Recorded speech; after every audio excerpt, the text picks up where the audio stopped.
Our Jai Cunningham joins us live in studio with more on this lawsuit that was filed on behalf of a 9-year-old girl. And Jai, this suit was filed just hours ago. Yeah, you know what, Le'ui, the 35-page lawsuit, it was filed in the Second Circuit. That's on Maui, and it happened this afternoon.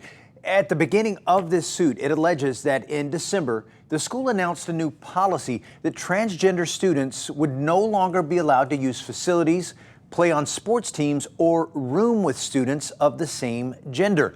Now, the suit, it goes on to allege that according to school policy, which started this school year, transgender students, like the plaintiff Jane Poe, whose gender differs from their sex assigned at birth, well, they're restricted to their sex assigned at birth for participation in things like gender-segregated spaces and activities. Now, the ACLU says that, well, the greatest impact it is not participation in sports, but just everyday actions.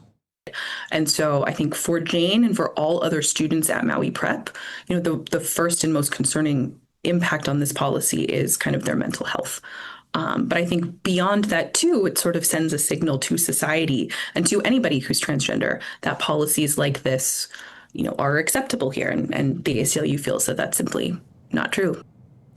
Now, the lawsuit goes on to allege that Maui Prep is violating state law, a law passed during the 2018 legislative session that prohibits schools receiving state funds from discriminating on the basis of gender identity or expression.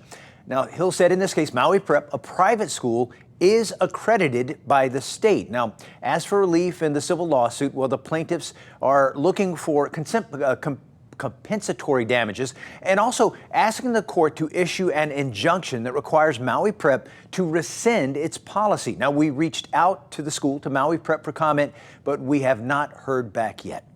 Jai Cunningham, Island News.